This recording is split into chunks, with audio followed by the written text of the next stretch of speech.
آج کی ہماری سٹوری ہے ایک بچی کے بارے میں جسے غصہ بہت آیا کرتا تھا۔ وہ غصے میں اپنے امی ابو بھائی بہن دوستوں کو کئی ایسی باتیں کہہ دیتی تھی جن سے ان کو بہت تکلیف ہوتی تھی۔ وہ اس کے دل میں جو بھی آتا تھا وہ کہہ دیتی تھی۔ جو ہاتھ میں آتی تھی کوئی بھی چیز تو وہ اٹھا کے پھینک دیتی تھی۔ اس کے امی ابو اس کی اس عادت سے بہت پریشان تھے کیونکہ اس کا غصہ بڑھتا جا رہا تھا۔ ان کو یہ نہیں سمجھ آ رہا تھا کہ وہ روکے کیسے۔ اسی طرح ایک دن اس کو بہت غصہ آیا اور وہ غصہ کرنے لگی تو اس کی امی نے ایک طریقہ اپنایا۔ اس کی امی اس بچی کو اپنے گھر کے پیچھے والی دیوار پہ لے گئیں اور انہوں نے کہا کہ اب ہمیں گیم کھیلیں گے۔ انہوں نے کچھ کیلیں اور ایک ہتھوڑی بچی کے ہاتھ میں دی۔ بچی نے کہا یہ کیا ہے؟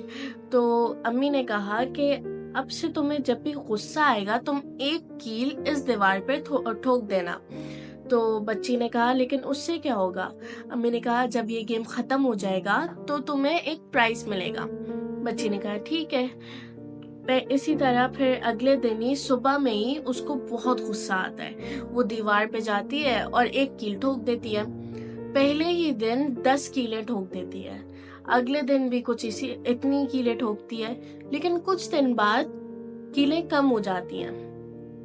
اس سے کچھ دن بعد اور کم ہو جاتی ہیں تو بچی سوچتی ہے کہ میں جتنی انرجی گھر کے پیچھے جانے میں اور ایک کیل ٹھوکنے میں لگاتی ہوں، اگر میں اپنا غصہ کنٹرول کروں تو کتنی انرجی بچے گی۔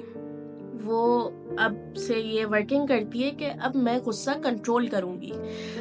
کچھ دن بعد ایسا ہوتا ہے کہ وہ ایک بھی کیل نہیں ٹھوکتی۔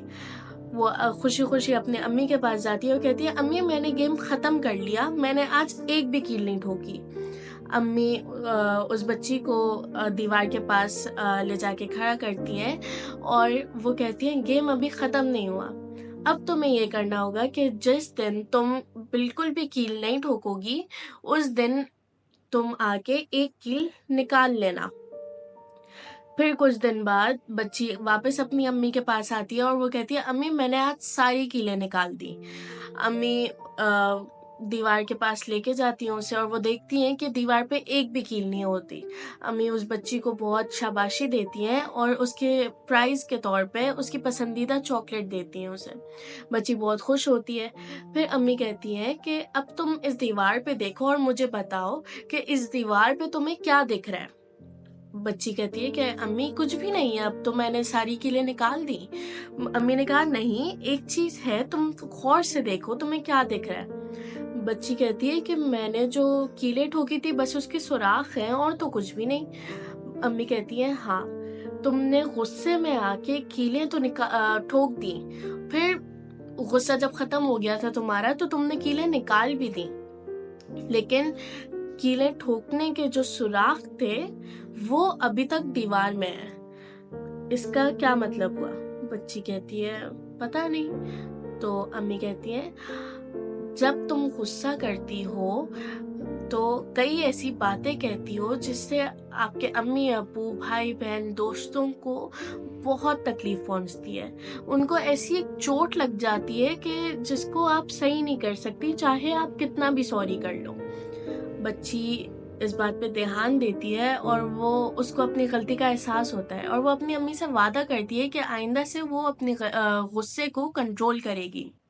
تو آج کی ہماری سٹوری کا مقصد یہی تھا کہ جب بھی ہمیں غصہ آئے تو ہم اپنے آپ کو 2 منٹ دیں اور یہ سوچیں کہ ہم جو یہ غصہ کر رہے ہیں اس سے کسی دوسرے کو بہت تکلیف بھی پہنچ سکتی ہے، کیونکہ اس وقتی غصے کی وجہ سے آپ کئی دفعہ اپنوں کو ہی اتنی تکلیف دے دیتے ہو کہ آپ ان سے دور ہو جاتے ہو یا وہ آپ سے دور ہو جاتے ہیں۔ تو لیکن یہ بھی سچ ہے کہ کئی دفعہ غصہ کنٹرول نہیں ہوتا، تو ایسی سچویشنز میں کیا کیا جائے؟ کچھ طریقے ہیں جن سے ہم غصہ کنٹرول کر سکتے ہیں۔ Number 1 journaling. اپنے ساتھ ایک ڈائری رکھیں اور اس میں آپ کو جو بھی فیل ہو رہا ہے وہ سب لکھیں، جس وجہ سے غصہ آ رہا ہے، جو آپ فیل کر رہے ہو اس وقت وہ ہر چیز لکھو۔ دوسرا یہ کہ آپ کو اگر کسی دوسرے کی وجہ سے غصہ آ رہا ہے تو آپ اس کو بتاؤ کہ تمہاری یہ بات مجھے غلط لگی. یہ چیز صرف تب ہوگی جب آپ جرنلنگ سیکھو گے، جب آپ اپنے آپ سے ہی کمیونیکیٹ کر پاؤ گے کہ آپ کے ایموشنز، کہ آپ کیا فیل کر رہے ہو، آپ اپنے ایموشنز کو کمیونیکیٹ کر پاؤ گے، تو ہی دوسرے بندے کو بتا پاؤ گے کہ اس کی کیا بات بری لگی. اس طرح سے آپ کو اپنا غصہ صحیح طریقے سے دوسرے کے سامنے رکھنے میں آسانی ہوگی. تیسرا، میڈیٹیشن یا واک. جب بھی آپ کو غصہ آئے، آپ اپنی ہر چیز بند کر دو اور کسی کھلی جگہ پہ جا کے بیٹھو جہاں پہ ہوا کا گزر ہو رہا ہو، اور ڈیپ بریدنگ کریں یا واک کریں. اس سے یہ ہوگا کہ آپ کی جو بھی الجھن ہے وہ ختم ہو جائے گی، اور آپ کسی بھی پرابلم کا، جو بھی چیز آپ کو اریٹیٹ کر رہی ہے، جو بھی پرابلم ہے آپ کی، وہ اس کا سولوشن آپ نکال سکتے ہیں. تو یہ کچھ طریقے ہیں جن سے ہم اپنا غصہ کنٹرول کر سکتے ہیں، اور کچھ باتیں ہیں جن کی وجہ سے جو ہم اپنا آپ کو یاد دلا سکتے ہیں جب بھی ہمیں غصہ آئے. Thank you.